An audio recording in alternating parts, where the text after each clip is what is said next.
Hi, I'm Srijit. By the way, if you don't know me, I am a faculty member here.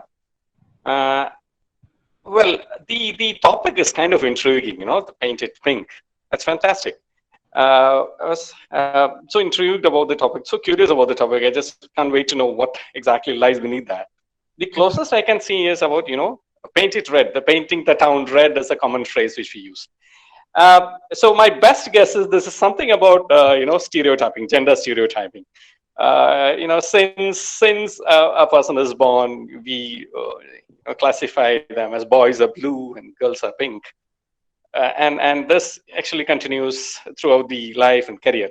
And in workplace, we have this concept of glass ceiling, etc. And I wonder if that is what Ms. Shyama is going to talk about. Well, let's see. And the little known attributes is another catchphrase which I really liked, because there are a lot of things which you don't get from the textbooks. All those theories and things we learn, of course, but when you actually get into the workplace, it's a completely different place out there. Okay, so these things are this it's a really great and fantastic topic you've selected, Ms. Sharma, and really can't wait to hear you. Please, over to you. Sorry, sir. Okay, this is one part of working from home. Okay, I'm really sorry about that, and thank you, sir. And I'm really glad to know that this has generated some sort of interest or some sort of inquisitiveness on the topic. So, first of all, thank you for inviting me. At any point, it's always a pleasure to be back at SOAMS and to connect with SOAMS. It's always a pleasure, especially being a first batch. The emotions that we have for SOAMS, it's very close. We were the first batch, so we were, I think, more closer to the school. In fact, to talk about me, I guess I'm currently working with a company called Allstate. Allstate is an insurance company, and I'm part of the process group, and in the process I'm part of the vendor governance, so that's my work.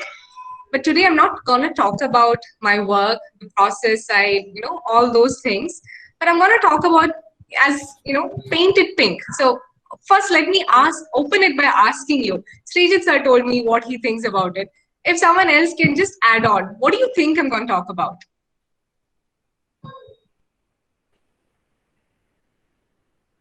If someone can unmute or ping in the chat window or something.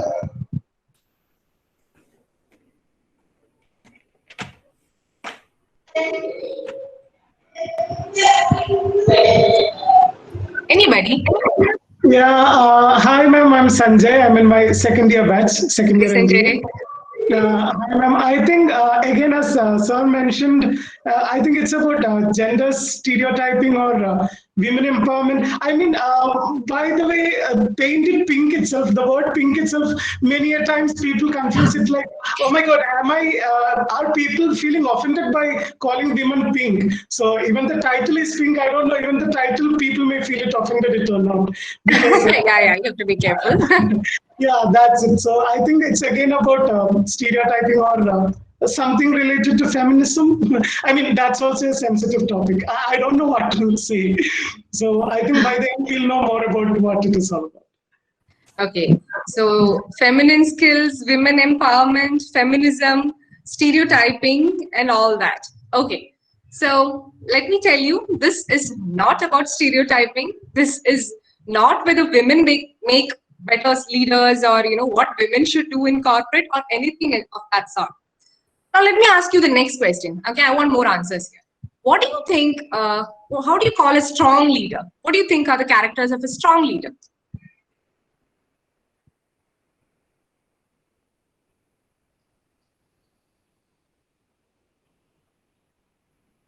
Delegating work to the correct person. Okay, delegation.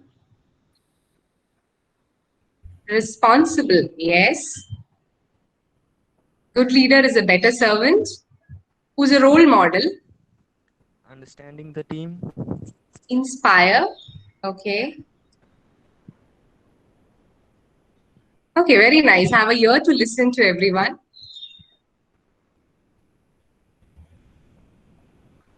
Okay, so let me try to share my screen and just jump into my topic. Where is it? Yes. Yes.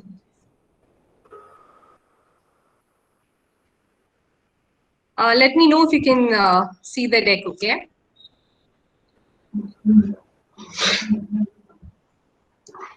Has it come up? Yes, ma'am, it has come up. Okay, thanks, Sanjay. So I'm going to talk about, skills which are, we all have our left brain and right brain.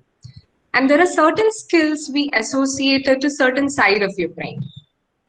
My topic is not about gender stereotyping. It's not about women leadership and stuff like that. But it's more about the right brain skills, which, if you see the masculine and the feminine, the yin and the yang, it's considered, this side is more considered the touchy-feely topic. Things which are more to emotional, to empathy, to feelings, stuff like that. Whereas, in a typical corporate world, what you would define is that, someone who's very analytic or someone who's very aggressive, very aggressive growth, or a person who's very strong. I wouldn't say physical strength because in today's world, we do not want physical strength, but, someone who's very strong in their negotiations. We would typically think those are the leader, people who would conquer the world and, will move ahead. But in my career, what I've realized that, it's not the left brain. It's not just the left brain, but the skills on the right brain are equally important. And how do I tell you about that? I don't want to take a HR session, theory on, all these things, but rather I would tell you few stories about few people whom I have come across in my life and who have inspired me and who have made me believe that this side of your brain is equally important. Okay. So let me start by telling this story of SOAM's NIT Calicut, the first batch. I hope you'll all be interested to know that because that's where we all started. Okay, the first person I want to talk about is Dr. Prabhakaran Kaleri. Does anyone know? I think the second years would have seen him, right? Yeah, yes. We had a chance to interact with him. Yeah. So he come just to understand. Does he come? Like, does he take sessions? Yeah. Has he taken? No. He has came for one session and then we met him on the alumni meet. Okay. That's all. Okay. Okay. Thanks. So first person I want to talk about is Dr. Prabhakaran Kaleri. He was the 16th Director General of the Indian Coast Guard, and he was the first head of School of Management Studies. So, you should think a few years back, like when we joined, we were the first batch. And when we joined initially, definitely SOAMS had the brand name of NIT Calicut. But apart from that, it was nothing. When we came initially, I don't know if you all know that building. First years definitely wouldn't know, but I believe second years would have seen. There is a small 2-story building just next to the guest house. That's where we started. And we were 22 of us. And there was a lot of anxiety. There was a lot of, what is going to happen? There seemed to be no building.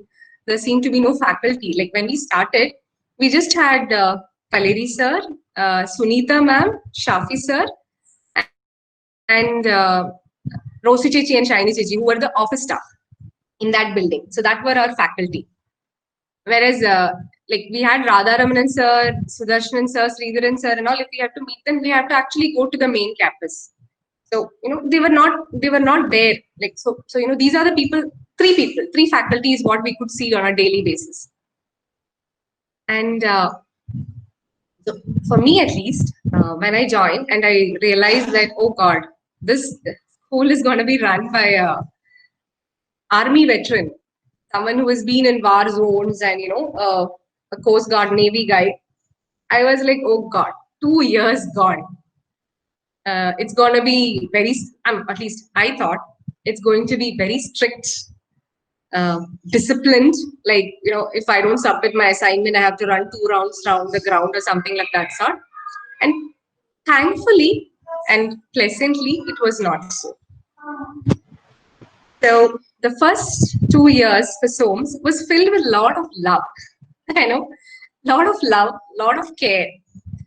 And mind you, I'm not talking about LKG students, okay? I'm talking about people like us who have completed their BTech and who have had work experience, people who are married, people who have kids, all those people have come together and they are taken care of. They're loved. They're protected. Okay, that is how it was the first 2 years. And to our great surprise, we found that having no faculty, having no building was never a drawback. In fact, it was utilized to the best of it. Thanks to, we had a lot of visiting faculty who used to come. I would thank Shafi sir and all for that. So many faculty from IMK, from IIM Kolkata. IMK was our major faculty source, I would say. We had Anandakutan sir, we had Manoranjan Dal. We had so many people who used to come and take sessions. So that gave us a broader community to connect to. And talking about Paleri sir again, you just imagine, he's a Navy person who has been in the war zone and all. And here he is sitting and talking to us students about, oh, will I get placed? Answering our queries and concerns, like what will happen? Will I move? What will happen? Will I get placed? Will I find a good job? Will I be okay? Will SOAMS, what will happen to SOAMS next and stuff like that? And like after so many years, now when I look back, I realize that, Paleri sir had a mammoth task at hand. He had to, he had to listen, he had to handle these 22 individuals who are like, very different from each other. You met Priya yesterday, right? So Priya is the roll number 1, okay, in our batch. She was the first student in our batch, and she is a whirlwind. She's a storm. She takes you by storm. She's an auntie. She's an auntie. She's a tufan, I would say. And on the other side, we have someone like Shilpa. Shilpa was a very quiet, very soft-spoken person. We had people with different backgrounds, different religious beliefs, different temperaments, and different outlook towards life. And sir used to be like the anchor that, we all go to. And probably, that's how a culture develops, right? So, and probably we used to get the same sort of concern or care from Shafi sir and Sunita ma'am and all. SOAMS was like a home away from home for us. And and to talk about Paleri sir, I always compare him to a mother hen. Like just like a mother hen would care and would worry about their small chicklets, sir used to be very concerned about each one of us.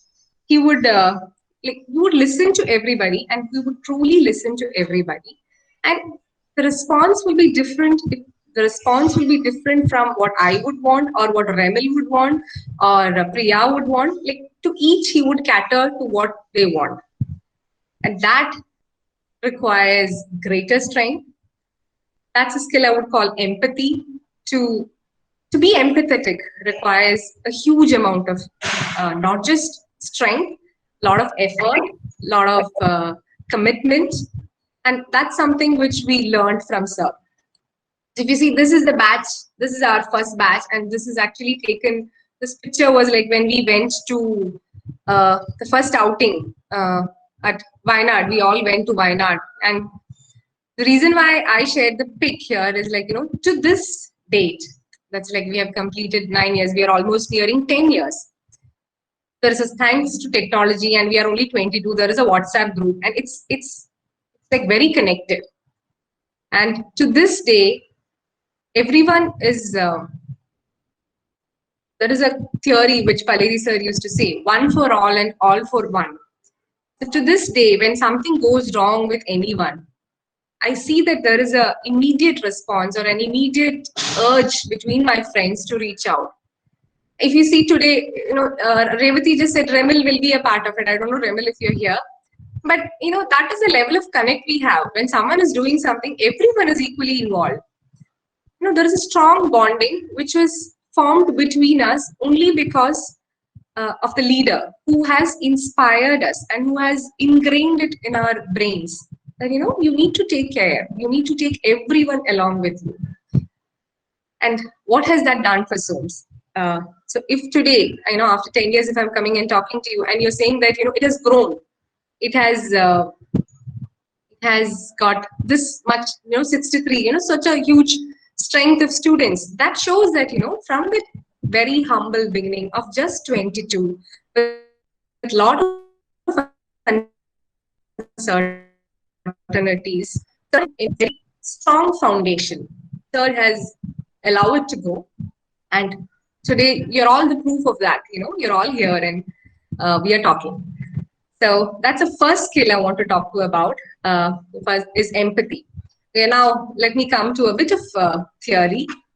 Okay, so here, like if you want to read more on empathy and all, the reference that I have taken is Harvard Business series called Emotional Intelligence series, which talks about empathy. And these are the words from Daniel Goleman, his book on emotional intelligence. So he classifies empathy as 3 parts. First being the cognitive empathy. Cognitive empathy means, you understand the other person's perspective. Second is the emotional empathy. Emotional empathy is, you feel the other person. I feel what the other person is going through. And the third is empathetic concern. When I say the empathetic concern, it means you understand what the other feel. You feel the other person's feeling, plus what is expected, what is needed from you. He calls it a triad, and each of these 3, even if empathy is like one single attribute, as per Daniel Goleman, there are 3 connected parts to it, and each is equally important. Cognitive empathy is needed, when if you understand the perspective, you will be able to convince for a leader. Is there any question, or did anyone ask something? Hello? No, I don't think. Okay. So cognitive empathy, where was I? Yeah. Cognitive empathy means, you need to have you need to understand the other person's perspective so that you can connect to that person and convince that person. Emotional empathy again is needed when you are mentoring someone, or if you're in a group, you need to get the feelings, then only you can lead ahead. I'm talking in a leadership perspective, okay? And empathetic concern, this is the most diciest, okay? Because you not only understand the feeling, but you know what is needed from you. And to explain this, I would take the case of a nurse. Suppose there is a nurse, who sees a lot of sickness and ill health and deaths around her, and gets affected by her every time, by all these illness every time. It will be very emotionally draining for that nurse, right? On the other extreme, imagine a nurse who's like completely immune to any sort of pain. No matter what happens, I'm immune to it. Nobody wants to be with that kind of a person. Being empathetic meaning you have to have the balance where you manage your own personal distress without being immune to the other person's concern. So it requires a fine balance, and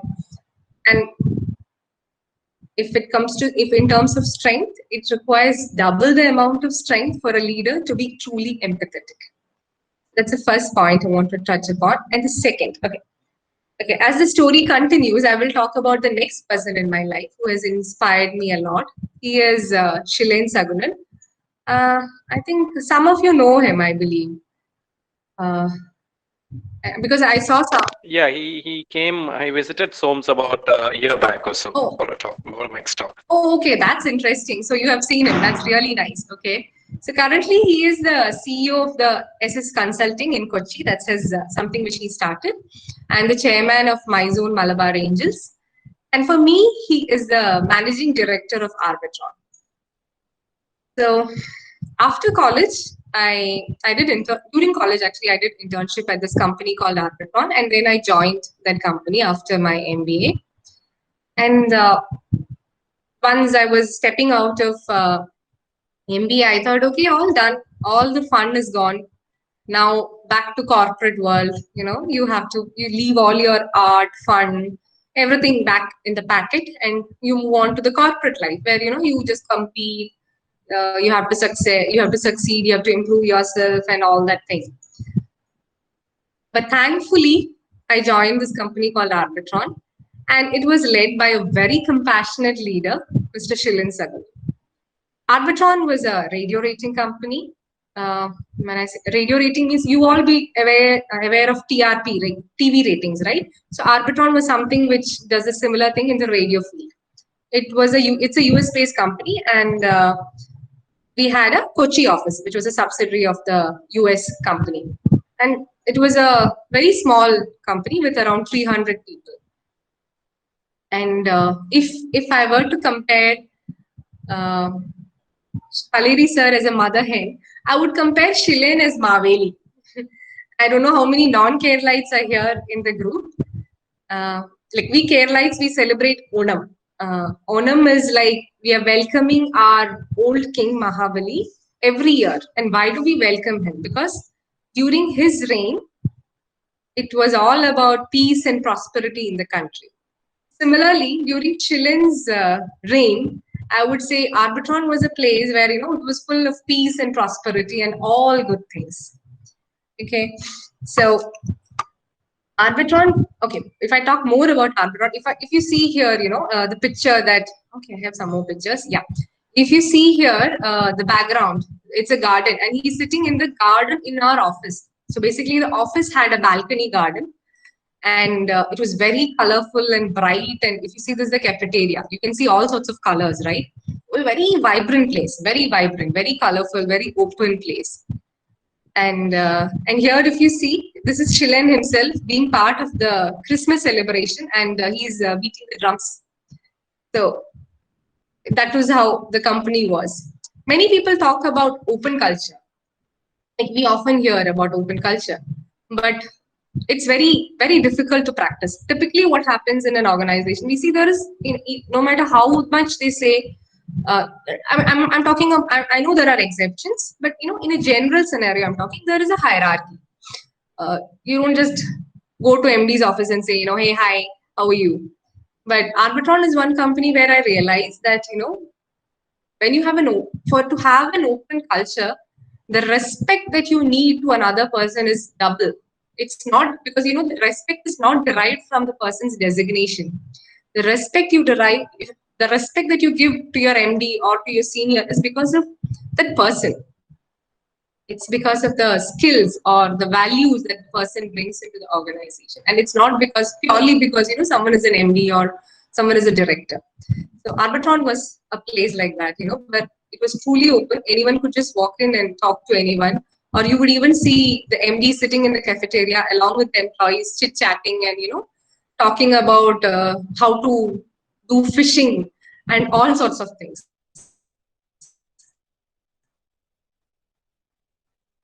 We're very, very creative. So there are two stories when it comes to Arbitron that I want to talk. The first was, there was it was an HR story, okay? So basically we had a batch of freshers who had joined and engineering graduates who had joined, and they completed 1 year. So it's a batch of 30 odd students who had joined as engineers, and they completed 1 year with Arbitron. And on that 1 year, to make it as a celebration, what they gave some gifts and all that thing, plus they all gave them a bonsai plant.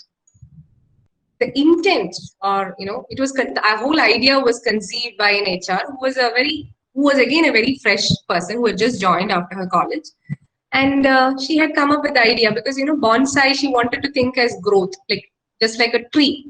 You just water it, you put more elements to it, it will grow. So, these are graduates who are joined and you're growing in our organization. So she wanted something very symbolic. But unfortunately, many people didn't see it so. Maybe many people felt that bonsai means stunted growth, shunted growth, and that's not something you want to tell your, juniors, right? You're going to have a shunted growth.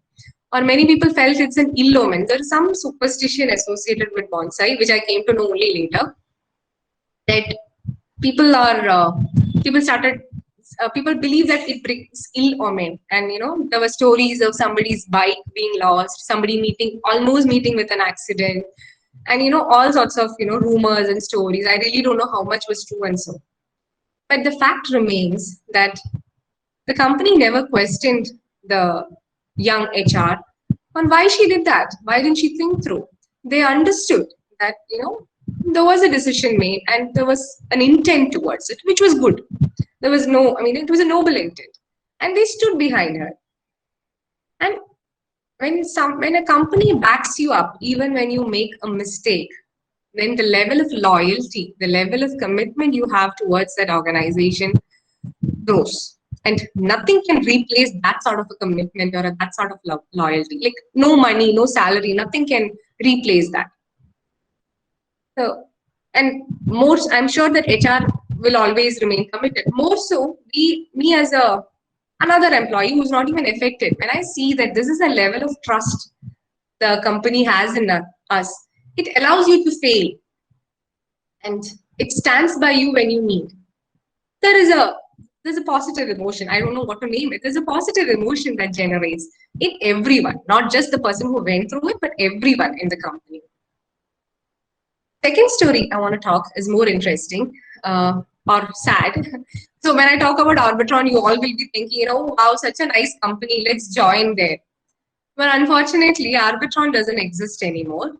It was acquired by AC Nielsen, and mergers and acquisitions, it's never nice, right? Like, at least for the company that is getting acquired, it's not so nice. And it was a 1 year of discussions, negotiations, and stuff like that. And Schillen was forefronting it throughout the thing. And Schillen used to travel to US. He spoke to the Nielsen leadership team. He got the cream of the leaders. The CTO came visiting to our office in Kochi. Just imagine, it's just a group of 300 people. And the acquiring company, instead of, they are focusing on the parent Arbitron Inc., which is a big, so many millions worth deal. They're coming down to Kochi to see this small set of 300 people. And we had a series of meetings where Schillen was not talking. Schillen, every team was given a slot and everyone was speaking. Not just the managers of the team, not just the directors, not just the leads, but every single individual. The developer who's doing a coding, the person who's just joined and has done a piece of code is also part of the meeting and presenting themselves. And the result was that we understand that the CTO actually wanted to retain the small 300 company as it is, as a subsidiary for Nielsen. Nielsen didn't have any India subsidiaries at that point of time. It was completely outsourced by TCS. But there was a recommendation put in to retain this group of people. And apparently the CTO was like, how did you have such a culture? Like, how is it even possible that such talent, but everyone, even the fresher is talking. Typically you see, especially in service organization, you will see that it's a TL who attends the calls or the manager who speaks. The developers will be just, background. But here is a leader who put his people forward. And just imagine the acquiring company is asking, how did you do it? So you're acknowledged by an acquiring company who's actually least bothered about the people. So that is a big credit. That's something very big credit. And unfortunately, it did not work out, probably because of many business reasons where they couldn't retain it, and everyone got merged into TCS.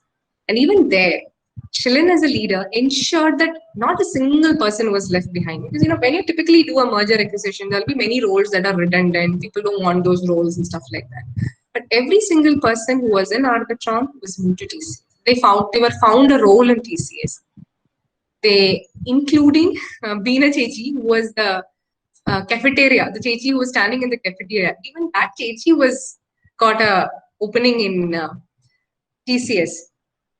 So such, you know, it requires a huge amount of compassion to put others above you, because Shilin was not part of TCS after that. But he wanted to ensure that even a single person who's dependent on him gets something, is not left behind. So with that, I want to talk about compassion.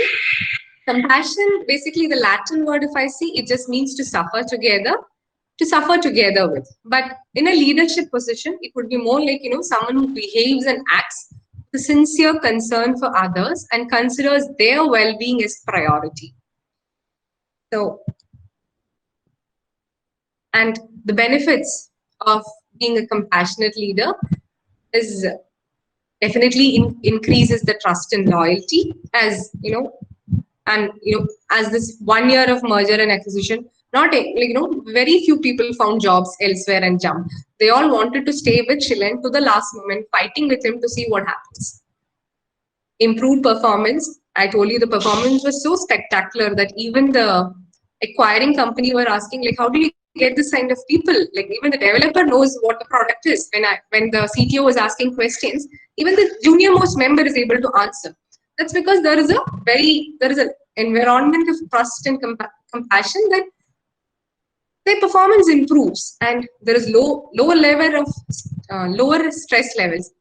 I have the Facebook page for Arbitron, where many people, there are different comments, and one thing that the theme that always runs through in the Facebook page is like, it is the best place to really show, everyone was happy. It's very difficult, in an organization. Typically, organization have many subcultures, but Arbitron is a place where I see 90% are like, they say happy. And there is a spirit, there is an experiment, there is opportunity to experiment, your creativity is appreciated. And it shows your leadership skills. And to quote Dalai Lama, compassion and tolerance are not a sign of weakness, but it's a sign of great strength.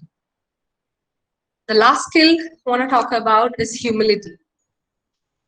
Again, these are like, let me go to the definition first. Humility is not thinking less of yourself, it's thinking of yourself less. Basically, it means that, you're not focused on you. You're not a narcissist, you're not pride, or you're not arrogant. You don't have the sense of entitlement that, I'm the MD, I'll do what I say, you just obey. Nothing of that sort. It's about more self-awareness and knowing your skills and weakness, and being open, being appreciative, getting the best people together. And only a person who is humble and who knows himself will be able to get people who are like, who are stronger than him, who are better skilled than him. And what's the benefit? The benefit of having a humble leader is that, again, the lesser stress. In all this, it'll be same, like lesser stress, better performance. You know that you are valued. You know that your skill is valued. So, you want to do better in every time. And this is an excerpt, a piece from the book Good to Great by Jim Collins, wherein he says that he surveyed like more than 1,400, 1,500 companies, and what the results says is that, so basically it's scientifically proven, that's what I'm trying to say, is that, there are different types of leaders, and the highest or the epitome, what he calls as the level 5 leadership, according to him, is a combination of humility plus great professional will. And professional will, not for himself, not for his betterment, but for a greater good. So basically, a leader who can put the greater cause, probably the organization or something even better than that, as his driving factor, will create organizations that are a level apart. So yes, those were the three skills that I wanted to talk about: compassion, empathy, and humility, and how I have seen in my life that that creates leaders that are a class apart. You cannot replace them. Performance, everything. You will have someone who's better performing and everything, but compassion. If a person is compassionate, his credibility or his his credibility is written on top. There's no replacing that. There will be a person who is more compassionate, but compassionate is something irreplaceable, and that requires a great amount of strength to be a leader with all these. Okay, so with that, what do I tell you? So these are all two leaders I talked about are leaders who are at the helm of an organization, be it a corporate or be it a school, a school of management studies. But it's not just leaders. Everyone has got a role to play.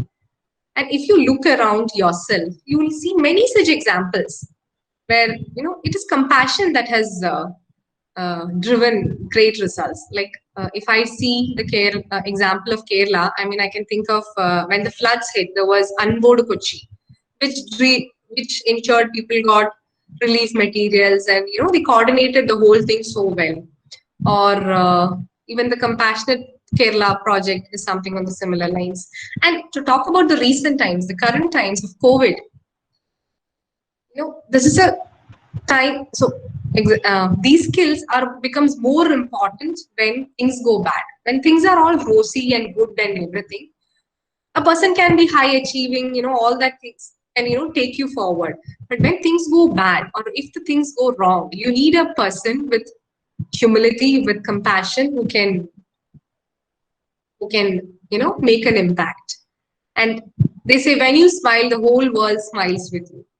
So the reaction is it's contagious. It's contagious. So there is something called as mirror neurons. What mirror neurons says is that like you reflect the other. It's on a subconscious level. You reflect the other person's behavior. You reflect the other person's emotion at a subconscious. Basically, it happened so that there were some researchers who were doing some research, and they had wired the monkeys with all sorts of plugs. They had wired the monkeys' brains to see which part of their brain is lighting up, and they made one monkey eat the banana and the other monkey was just looking. And to their surprise, they found that both the monkeys, the one that is eating the banana and the one that is just watching it, had the same set of neurons, same set of areas lighting up. So basically, emotions trigger the same emotions. For that, I want to leave you with a thought that be the kind of as I summarize, be the type of person that no matter where you go, you always add value to the lives of those around you. So be compassionate, be humble, show empathy, and these are skills within you. You don't have to go elsewhere. And if you just polish it up, if you work on it, it's something which will improve or enhance, and which can make the lives better, not just you, but the people around you. So that I come to an end of my slide, and I have put a clear disclaimer that I'm against gender stereotyping. And I don't believe that, pink can be any color. You can associate with female. And as in the start of the topic, he said some people could be offensive when I just classify pink as a female color. So, yep, I'm against all those. So, where was I? How do I go back? I think you have a stop presenting option. Yes, what I'm searching. Okay. Okay.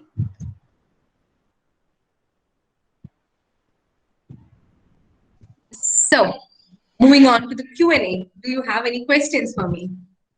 Hi, Remil. I just saw your message now.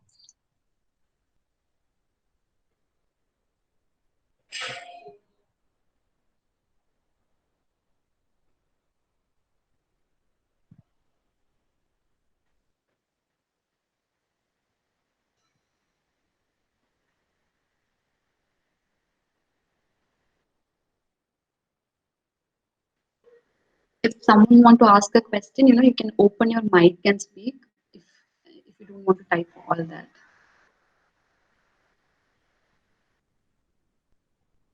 Hmm. Why it's called painting? Okay. So Ulla's one thing definitely the title was catchy, and second being, as I said in the first slide, there is a right and a left, and skills. These softer, mushy skills are associated typically to a feminine side of your brain, more than the left side, which is more analytical and power and focused and all those things. Hence the title, because my whole topic is about the other side of your brain, which is often forgot. We forget about that things. So hence the title of Painted Pink, where pink I'm not associating to the feminine, and pink I'm associating to the softer skills of your brain.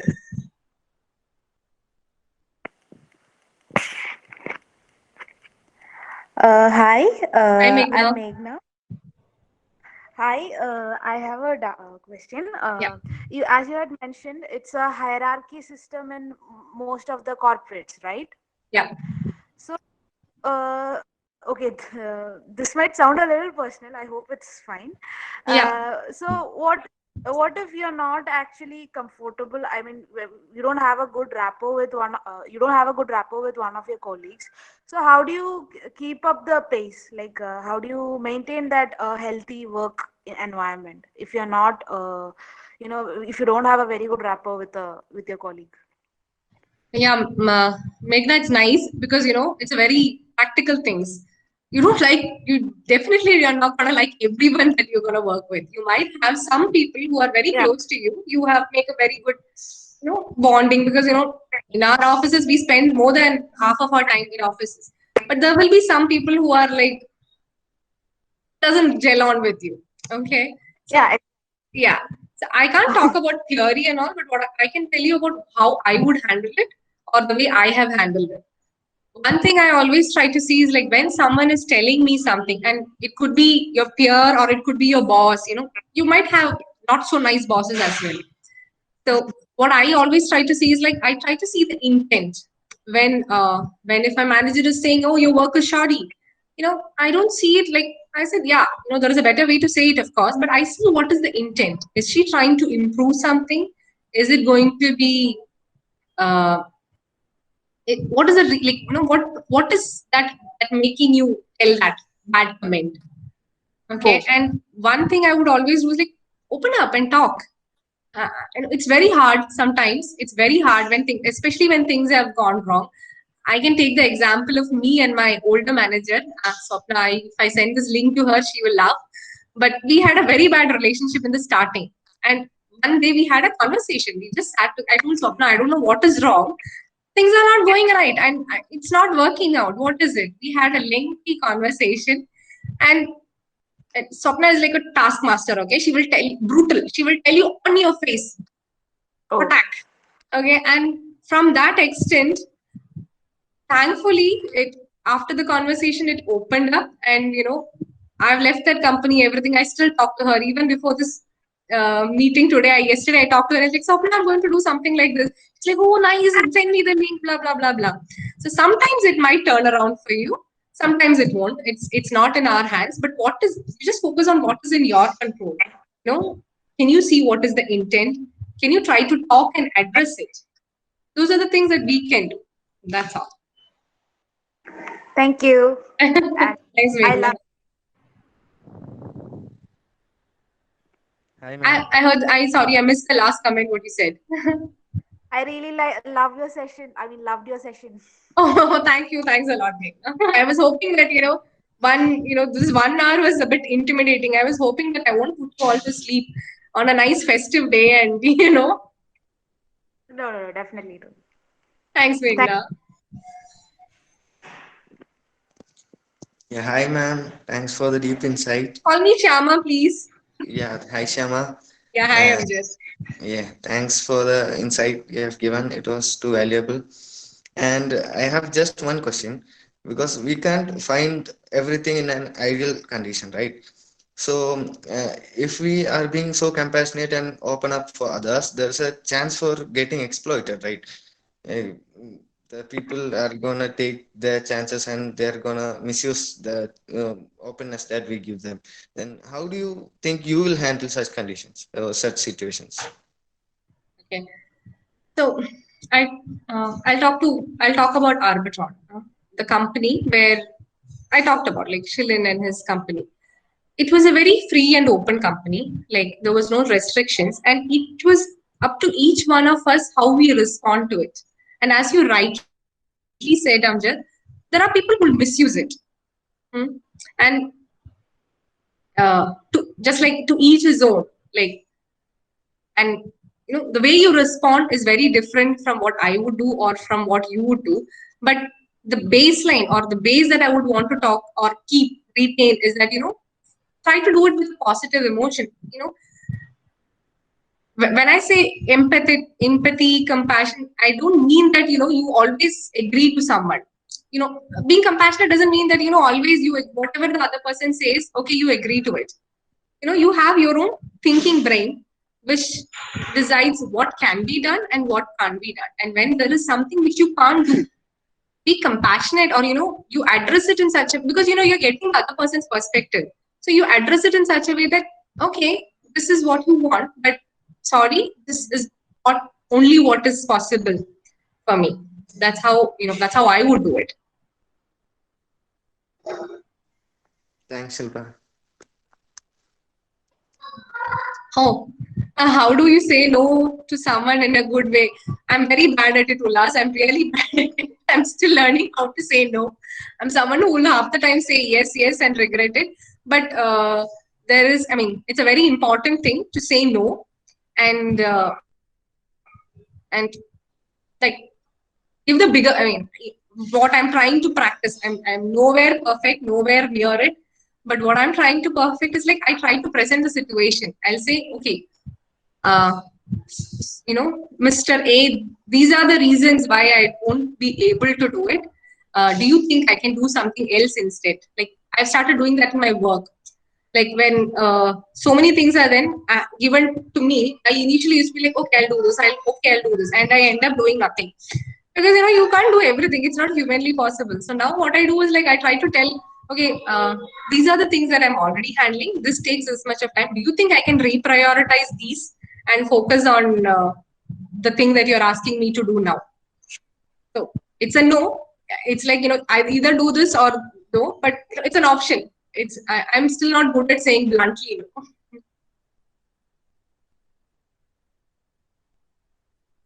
Yeah, Remel is commenting. Ullas should have asked that question to Priya.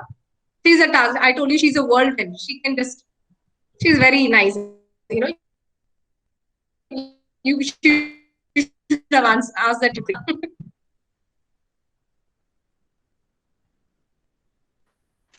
Do you feel these values are still relevant? Will you be able to follow it? Absolutely, Abhilash. I mean, the two top leaders I talk to you right now are real life examples who are still doing so much of good. And the goodness and, the other things, the competition and all those things works well when things are all good. It's okay to be competitive, to be everything. But when things go wrong, it is these values that holds you together. So it is relevant and more relevant in today's time. So I have a question. It's Yeah, like, when you work in a team, people have different passion, different, they might not be equally committed to the work, right? Some might be, some might be really committed, some might not be really committed. So how do you cope up with such a situation? So being a lead or something, you have to handle all these people, right? People with the different passion or the commitment or the energy level. So how do you do that? Yeah. Different people have different things that excite them. So, and how much commitment towards work you have is a personal, some people are very committed by nature and some people are not. What I would say is that, by being ruthless, like doing a carrot stick approach, you are never going to get any results of that person.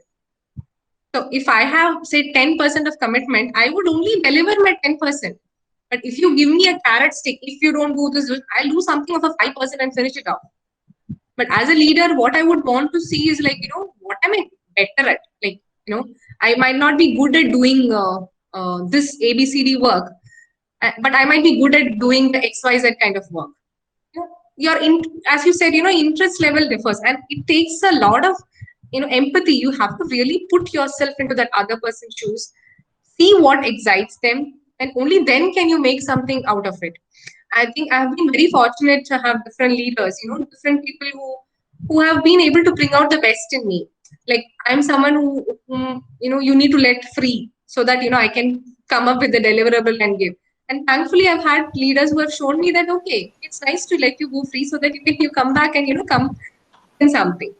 So you might not be able to improve the commitment levels of a person, but you handle that person differently so that you get the best out of it. Yeah. Okay, did I miss? If you want to make everyone happy, don't be a leader. Sell ice cream. True, absolutely. You cannot make everyone happy. That's not your job. I mean, nobody can. Nowhere in my talk I'm telling you make people others happy. Nobody can do that. I 100% agree to that statement.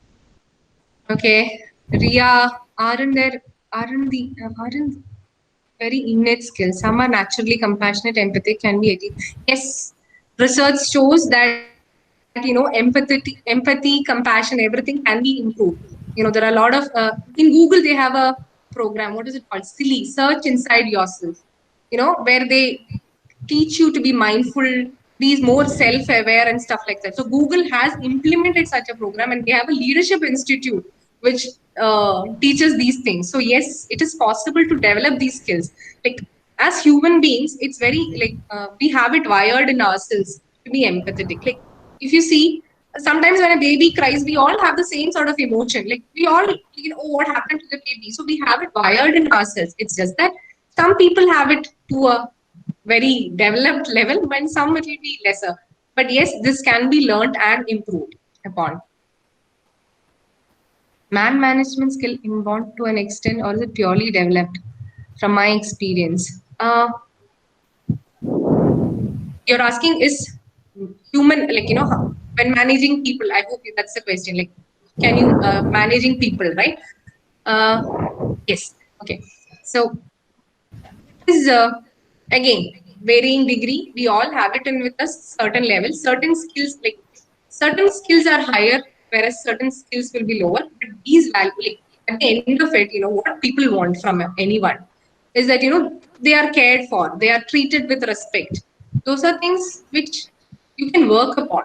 In my experience, like, if you are not good at something and if you really, really, really want to change, then yes, you can work upon it and improve it.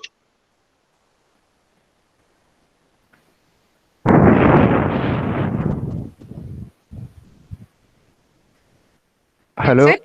Yeah. Hello, Shyama. Yeah, hi. Have you ever come across, like, as a part of organizational culture where they actually practice this emotional empathy sort of thing in an Indian corporate scenario? Okay. So in my organizations, I don't have a course, or like what I said Google has, but no, Allstate has something. Okay, I don't remember the name, but they have a person who comes and trains you on all these skills. But more than what is taught, more than what is taught, it is what is actually practiced that makes a culture. If you see the Tatas, Tatas, when you think of Tata, what comes to your mind? There is a lot of trust, there's a lot of things that JRD Tata, they have put it into the company.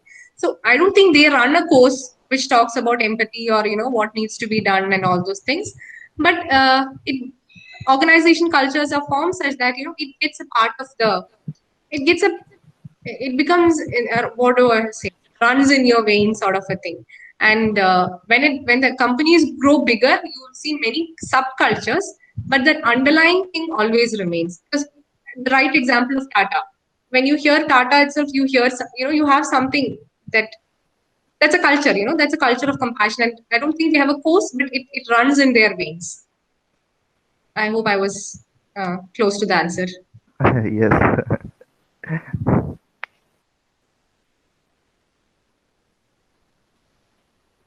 Oh, that's nice. Oh, okay. Arpit says that TCS has training for freshers to give them on what values we expect all to work. So yes, I mean, that's really interesting. Yeah. Okay, Jitin, sorry I missed your. Okay.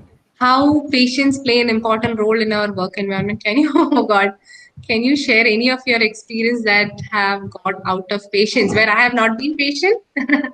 uh, yeah, patience definitely. If you have to be empathetic, you really have to have patience.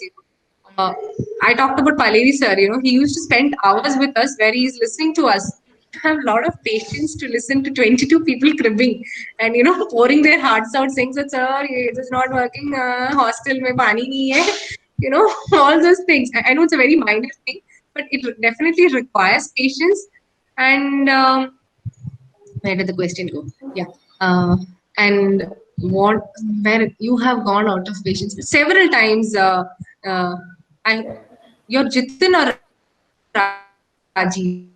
What's your name? Would it be Jitin or Rajiv? Is it Jitin or Rajiv? Okay, so Jitin Rajiv.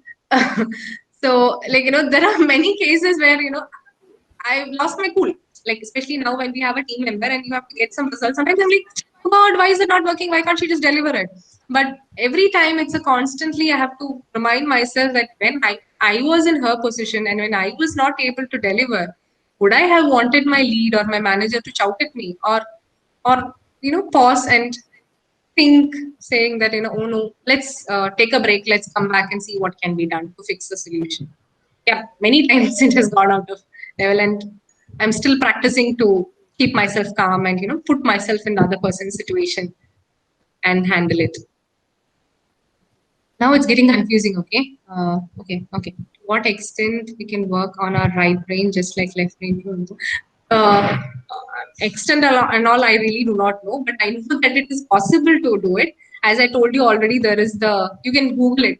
Google has a course, I said, on empathy and mindfulness and stuff like that. And you know many people nowadays, many people practice, especially leaders. They have many corporate programs where leaders are trained, they are taught to be empathetic and all these things. So yes, I do not know the extent of it, but definitely it's possible to enhance those skills. It's just a matter of practicing and really want to do something for the other person. You have to put the other person, or you have to put something bigger than ourselves to want to make that change. Hi, Shama. Yeah. Vishnupriya here. So Hi, Vishnupriya. I just want to say, when I was working for my first job, I was fortunate enough to work under an amazing leader. So as you mentioned, you had Shilin sir. But my colleagues kept saying me that when you are lucky enough to be under such an amazing leader in the initial days of your career, can you hear me? Yeah, if you can speak up a bit, it will be nice. Yes. So as I was saying, I was fortunate enough to work under a great leader in the initial days of my career. So I heard that when you move on from this, you would like be dealing with difficult people. And so how was it for you when you left Arbitron and working under someone else, because you got an opportunity to work with Shilin sir, a person like him, and then you would definitely compare your work life before in Arbitron and then wherever you're working right now. So how was it for you? Yeah, absolutely. That sets a benchmark, Vishnupriya. Like that sets a benchmark, and that I mean, when you enter the corporate itself, that not everybody is the same. Just like Arbitron had a Shilin, there were many others who are not so, who would say not so empathetic. Also, I wouldn't say I would say the number was very few. But even before Arbitron, before my MBA, I had worked as a software engineer, so I know that not all people are the same. But such great leaders set a benchmark in your minds, and you always strive to be something something like them. You want to do something so that it leaves a positive mark on the lives of people you touch, and always accept that you're not going to get the great leaders always. You're going to get not so great leaders as well, and sometimes having not so great leaders also help, Vishnupriya, in my opinion, because you get to see what you shouldn't do. Like if I have a bad manager and she or he treats me badly, I know what it feels. So next time when I am in a position where I can do something, I really definitely know what not to do. I might not know what to do, but I definitely know what I shouldn't be doing, because I remember what I felt when I was not treated well. Yeah. Hello, Shama. Yeah, hi. I am Ayub. I had a doubt. Like, did you find any difference in emotional empathy in large organization and SMEs? Okay. So the two examples I talked about, both NIT, where we had only 22 people, and Arthron, which was a 300 employee company. It's a small organization. And sorry, Ayub, you were asking, did I find difference in the levels of compassion or the culture as such? Culture as such. Yeah.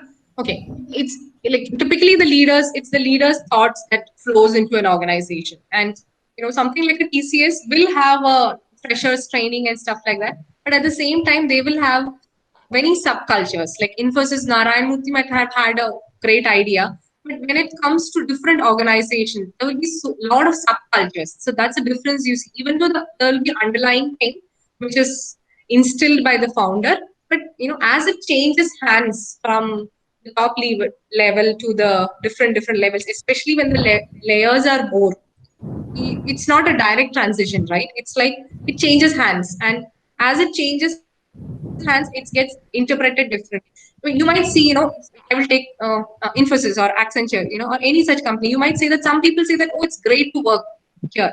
But some people might say, no, it's not so great. It's very hectic. It's very pressure, but they're part of the same organization, right? So there is a lot of subcultures that form, and hence the reiterating the fact that, each one of us has a part to do. So when, tomorrow when you all are going to be part of a team, gonna manage a team, you have a sphere of influence where, you bring in a subculture, which I hope be positive and make it better. Irrespective, organization will have a bigger culture underlying thing, but you can be smaller. You can bring a smaller culture within the team. That is the case of a large organization.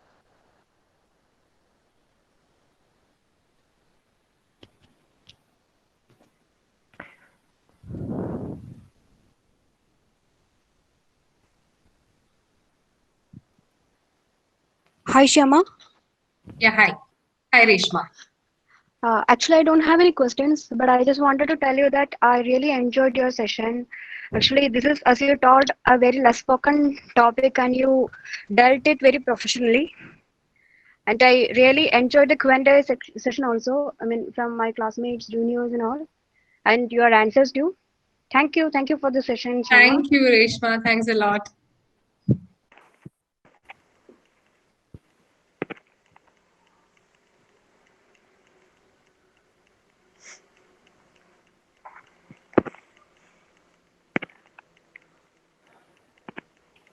Thank you.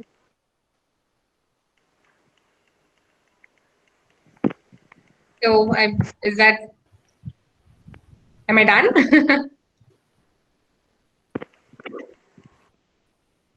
I think that's pretty much over. Yes. Oh, yeah. Are you saying that Farzeen, I am over, or just I'm over? fantastic. Yeah. Thanks, Sanjay. I think Farzeen can take over. Okay, I have a question. Farzeen, you're on mute. Mute. Yeah. We have a final question from Iqbal. Okay. Are women more emotional than men? It is stereotype or scientific backing? I really don't know the scientific. Definitely, it is like, as you said, it's a right brain that triggers, that's associated with emotions, and women are considered more emotional. But throughout the session, I'm not talking about being emotional. Being emotional is the case of a nurse. When something went wrong, you are so into it that you become emotional. But you have to. What I'm talking about throughout the session is the emotional intelligence or the empathy things, which needs emotion, but at the same time, you need to have a brain to heart connect, not the heart to heart connect.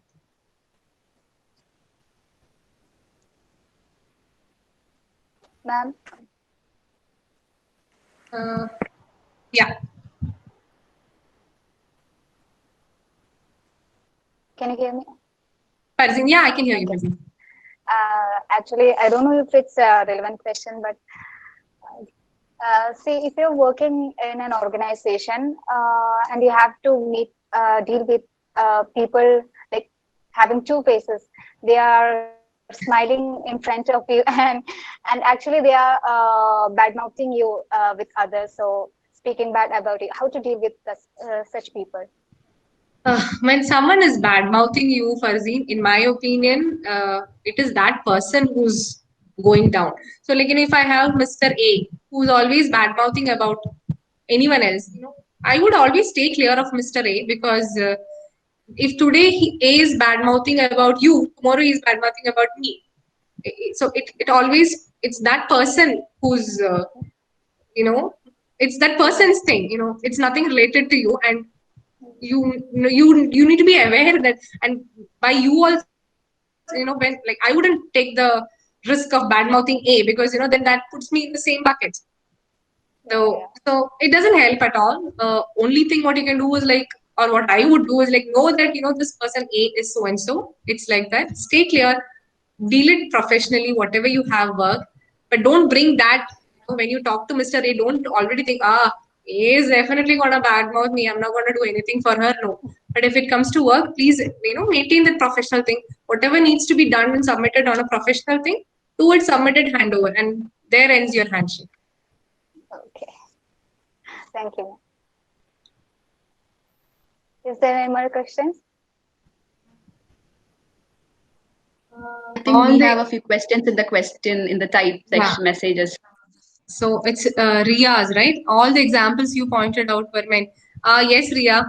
I really want to reiterate that it's not just women. I can talk, if I were to talk about women, I can talk about women leaders like Jacinthia Arden, who's handling the COVID situation so well, and you can tell, oh, she even made the Easter bunnies as what was it, special, essential service. So I can talk about all those things, but no, the reason why I chose certain leaders who are men is to reiterate that it's not a female characteristic. It is all within your brain. Each one of us have it, and anyone can do it.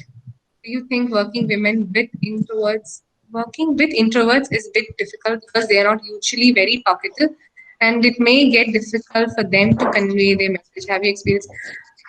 Uh, Thank you, Atira. Sorry, I just jumped to the next question. Okay, so introverts doesn't mean that they can't talk. Basically, what an introvert means is, like, he or she derives his energy from being in his space. So I am a talkative person. Okay, I am very outgoing. I am an extrovert. I like to talk to everyone. But my husband, on the other hand, is an introvert. We worked in Arbitron, okay, and everyone in the company knew me. But if I talk about Praveen, everyone was like, "Who's Praveen?" I'll be like, "The person whom I roam around with, that is Praveen." So he was an introvert, and what that means is, like, he prefers to work. He gets his thinking brain, everything activated. He gets his energies activated when he does his work by himself. So even this PPT, before presenting, I would run it through him. I mean, I ran it through him, and yesterday night I was like, "Hey, do you think this is fine? That is fine." Blah blah blah blah. So it's not that in fact, introvert people can convey their message better, because extroverts get so energetic when you see all those people, but introvert, his energy or the base is from being with self, and it's not about talking, that whether it's an introvert or an extrovert. An introvert just takes his energy from being with himself or herself. Yeah.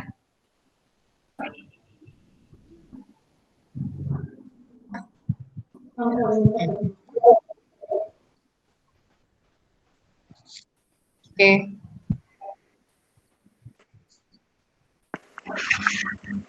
Thank you. Thanks a lot. That's it's nice. I mean, it makes you feel really good to see such good comments because yesterday night I posted in the group. I'm like, I'm shit scared. I don't know what I'm gonna do. But thanks to the group who always says yes, and it feels good. I'm glad that at least I didn't bore you guys. Yeah, actually, we are very grateful, ma'am, because we rarely get a chance to interact with alumni during the regular sessions. As you know, I think we met. We had our first alumni session last year, right? Yeah, Yeah. and few of us. So yes, so this is like a very new opportunity for us as well. And when I was looking for people to talk, I was really happy that I got a lot of people who are interested, like you, and a few other batches are also coming. So That's nice. it feels like a bonding of SOMS students after a long time. It feels nice talking to you also. Thanks, And I Revati. would also say thanks to Remel for connecting me to you, actually. Yeah. Thank you, Remel. It was a real pleasure. Thanks, Meghna.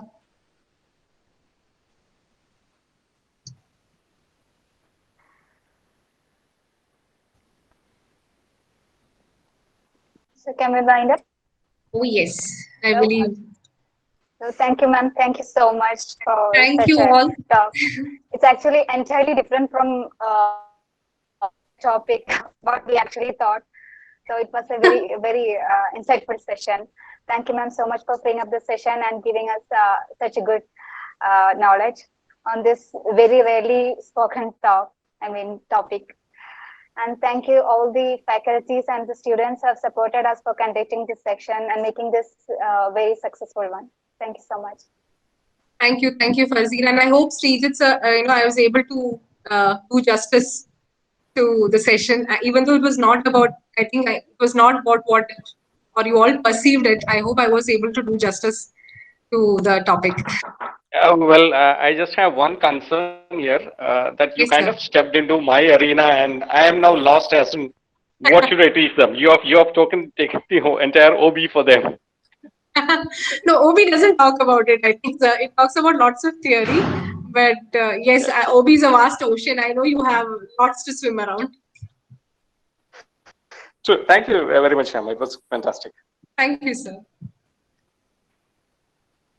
Thank you, guys. Thank you, ma'am. Thank you. Thank you, ma'am. Thank you.